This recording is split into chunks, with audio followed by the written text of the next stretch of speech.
Dr. Ambedkar was invited to the Round Table Conference in London in September 1930 as a representative of the depressed classes. The objective of the conference, held at the historic St. James Palace, was to frame a constitution for India by taking into account the views of various sections of people. But Ambedkar's willingness to represent his people at the conference aggravated the resentment of the Indian National Congress, which had boycotted the Simon Commission and also the conference. All those who associated with the conference were roundly condemned and accused as lackeys of the British by the congressman.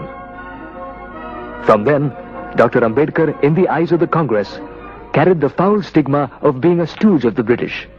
And yet, at the conference, his fierce and uncompromising championship of the Indian national interests caused surprise at home and consternation in ruling quarters. Dr. Ambedkar pleaded at the conference that the bureaucratic form of government in India should be replaced by a government of the people, by the people, and for the people. And yet, he insisted, in such a setup, power should not go unchallenged into the hands of the tyrannical majority. The depressed classes must have their just share. They must have adequate safeguards. On this, there could be no compromise.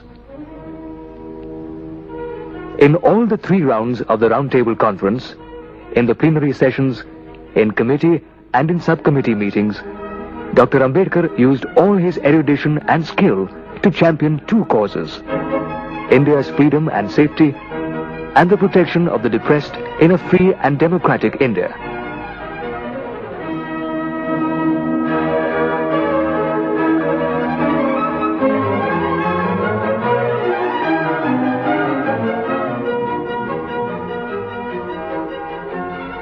While in London for the Round Table Conference, Dr. Ambedkar stayed at different places, but maintained steady communication with his movement and followers through a flood of letters. His performance at the Round Table Conference made a deep impact on the intellectual and the political circles in England. Nobody could now ignore Ambedkar. Ambedkar's relentless espousal of the cause of the untouchables did have some effect.